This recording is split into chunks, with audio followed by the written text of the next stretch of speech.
Hello everyone, I am the Bandit Kirby. Welcome to my channel, The Commander Tavern. The Commander Tavern is a channel dedicated to my favorite Magic the Gathering format. The Brewery is a series of this channel showcasing my spicy brews and other deck techs. On this episode of The Brewery, I'll be discussing my take on a commander from Murders at Karloff Manor, the Pride of Hull Clade. If you like this deck or any of the cards I'll be mentioning throughout the video, please consider using my TCG Player affiliate link when purchasing those cards. You can find that link down in the description. It'll really help out the channel at no extra cost to you. But the very best way you can help support the channel is with my Patreon. There are plenty of perks for being a patron, such as early access to certain videos, exclusive deck techs, gifts, and more for as little as $1. You can also become a channel member for just 99 cents. Show off your support with a logo next to your name and exclusive emojis.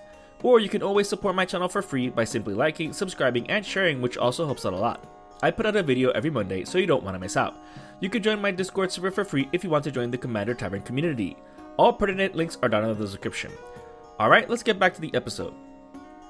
The Pride of Hull Clade is a 2/15 Crocodile Elk Turtle with Defender for 10 generic and 1 green. This might seem like a steep casting cost, but it has a built-in cost reduction effect where you pay X less to cast it, where X is the total toughness of creatures you control. So this deck wants their creatures to be thick. Not only that, but for 4 mana you can give target creature +1/+0, have it attack as if it didn't have Defender, and have you deal cards equal to its toughness when it deals combat damage to a player. This ability is absolute insanity. Even if that creature is just the commander itself, it'll deal 15 damage and draw 15 cards. We just have to make sure it gets through. As for making sure our commander gets through, we can just make it outright unblockable. Access Tunnel and Rogue's Passage are lands that don't enter tapped and tap for mana, so they don't take up slots in the deck. But best of all, can be activated to make our commander or any other creature unblockable. Even if Pride gives itself +1/+0, it'll still be able to become unblockable with Access Tunnel. Suspicious Bookcase and Mistford River Turtle can also make creatures outright unblockable. The Bookcase further synergizes with the deck since it also has Defender. The Turtle works with our commander since it's not a human. The Turtle does need to attack, so it's a bit risky, but it's also a big bootied creature, so it synergizes with the deck. Training Grounds and Biomancer's Familiar are included so that it only costs double blue to activate the Pride of Hull Clade. That way we're able to save mana and target multiple thick creatures in order to maximize not just the cards we can draw each combat, but the damage we're dealing too. That being said, apart from our commander, we have cards like Walking Bulwark, Assault Formation, and Bedrock Tortoise that can make defenders attack and or have our creatures deal combat damage equal to their toughness instead. They can also give other bonuses such as Haste +0/+1 or Hexproof. Plus, the creatures here synergize for having a higher toughness, especially the Tortoise. Last March of the Ents might seem excessive since we're already drawing tons of cards with our commander if it manages to get through. Yes, it costs a whopping 8 mana to cast, but that's nothing to a green deck. Plus, it can't be countered. In any case, we'll draw a ton of cards, but we'll then be able to drop all of our creatures onto the battlefield. This might seem win more, but resolving this has the potential to end games, especially if we give our creatures haste afterwards. Crashing Drawbridge is one such way, but other boons include Primal Rage and Spider Silk Armor. Having these in play after resolving Last March of the Ents is a potential game over. That being said, these are still good even with just our commander. We can still win via Voltron if we're able to hit an opponent with it twice or by pumping its defense with just 6 or more toughness. Maybe with something like Slagwork Armor. Equipping this to our commander has the potential of making it kill opponents in one hit if it's unblockable. It's not even that expensive to cast and equip in the same turn. This can help you win out of nowhere, so it's a definite auto include here. But we'll see the remaining ways to buff our Bootilicious creatures in a moment. The deck wants to draw so many cards that Reliquary Tower, Spellbook, Thought Vessel, and Decantler of Endless Water are included for good measure. So much so that I even included Spellbook, a card I rarely included in any deck, solely because the commander alone has the potential of drawing us 2 hands worth of cards. While this does nothing else, it's free. The others are mana rocks, with the only other mana rock being Soul Ring. But it's commander, so it's to be expected. We'll see the rest of the mana acceleration for the deck later on. As for the Bootilicious army, I didn't just include every thick creature. My criteria for necessary thickness comes not just from its toughness value, but its mana value. Apart from that, whether it had Defender or not, since that's an overall strategy of the deck given the synergies with Defender. Thus, the deck contains the following. At 0 CMC we have Shield Sphere, at 1 CMC we have Aegis Turtle, Steel Wall, Traproot Kami, and Wall of Runes. And at 2 CMC we have Dragon's Eye Savants, Riptide Turtle, Wall of Junk, and Wall of Tanglecord. Of these, there really aren't many of note since they're basically very cheap creatures with huge toughness. These help us cast our commander as early as turn 2 or 3. Of note is Traproot Kami. Since it has toughness equal to the number of forests we control, Yavimaya Cradle of Growth is included. This land was going to be included anyways to help fix green, but with the Kami, this gets out of hand very quickly. At 3 CMC we have Glacial Wall, Hover Barrier, Wall of Frost, Wall of Ice, and Weathered Sentinels. At 4 CMC we have Charax the Raging Isle, Conqueror's Galleon, Tree of Redemption, and Wall of Stolen Identity. Some of these have insane toughness stats for their mana value. Just look at the Crab, Galleon, and Tree. Especially the Tree. With a high enough life, we can turn this into an opponent killer super easily, especially with the life gain effect in the deck that we'll see in a bit. Wall of Stolen Identity has the potential of being interaction since it could tap down a creature while we control it, as well as cloning that creature, so it's incredibly versatile.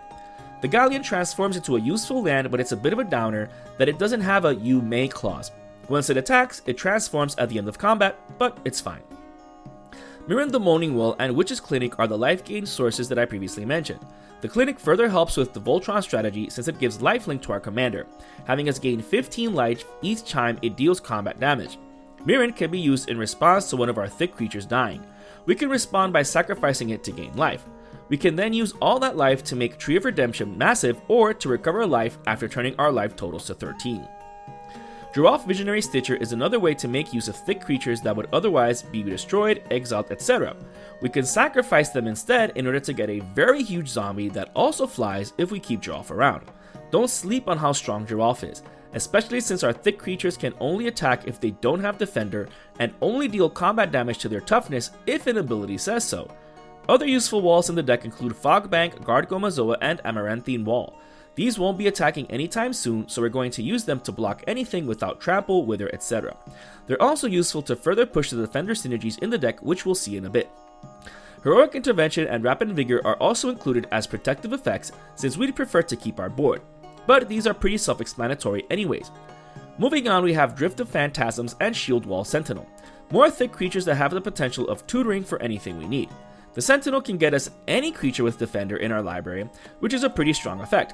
The Phantasms is pretty powerful since it's not limited to creatures, so we could get Fierce Guardianship for example.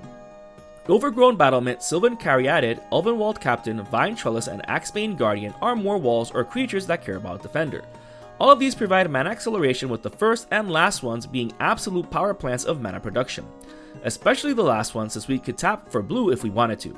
The deck is still running less fragile mana acceleration like Farseek, Nature's Lore, 3 Visits into the North, and Rampant Growth. Land-based ramp is wrath-proof since running mass land destruction effects are frowned upon in Commander, but I digress. Abuse Green's ability to accelerate well beyond any other deck. Going back to Defender-dependent strategies, Dormant Grove is another boon in the deck, but not obvious at first. However, this is very easy to transform since our creatures are so thick and Bootilicious. When it transforms, we get Gnarled Grove Strider, a 3/6 with Vigilance that gives Vigilance to our other creatures. Just imagine a board state with Vigilant, Trampy, Bootylicious creatures that deal damage equal to their thickness. Sir Mix-a-Lot would be proud. Sight of the Scale Lords, Unnatural Growth, and Zopandrel Hunger Dominus are some more boon effects. The last two are absolutely ridiculous since they double power and toughness. Either of these are enough to turn our commander into a one-hit opponent killer. If that wasn't enough, it's each combat. So any creatures we have untapped for blocking will have double the toughness. For me, these two are auto-includes here. Tower Defense is another auto-include since this can have you win out of nowhere. Any creatures unblocked or trampling through, given an extra 5 boost to power, might be enough to take out the table. Same with Triumph of the Hordes. However, this one is a sorcery. It won't be as out of nowhere as Tower Defense.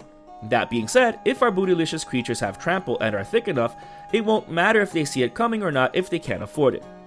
As for further protecting our board state, we have Fierce Guardianship, an offer you can't refuse, Swan Song, Counterspell, and Negate. As previously mentioned, we can use Drift of Phantasms to transmute into Fierce Guardianship, which is always a plus. Beast Within and Cyclonic Rift are also included as ubiquitous spells for both green and or blue decks, so further explanation is unnecessary. Lastly, Mystic Sanctuary is included to recover any of these interactive and or protective spells. With the deck running all 7 fetch lands, 4 of these are able to get into land into play at instant speed. Do this in response to drawing cards for that pro gamer move. Speaking of lands, apart from those already shown and mentioned, the rest of the deck is just the rest of the lands. It's running Breeding Pool, Hedge Maze, Rimewood Falls, Tangled Islet, Flooded Grove, Dreamroot Cascade, Rejuvenating Springs, Hinterland Harbor, Command Tower, and Ancient Tomb, as well as 5 of each snow-covered basic land to make the most of the deck's basic land ramp effects and Into the North. As with all of my deck techs, you can build your mana base according to your budget.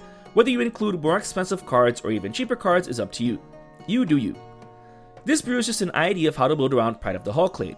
This is the best commander for defender creatures? I don't think it necessarily is.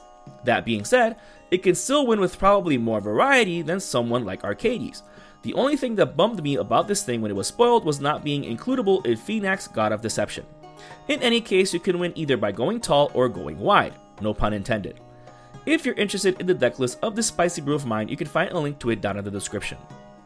I would like to thank all my patrons for supporting me, and a quick shout out to all my higher tier patrons, the Brewers, for their patronage. I'd also like to thank anyone using my TCG Player affiliate link.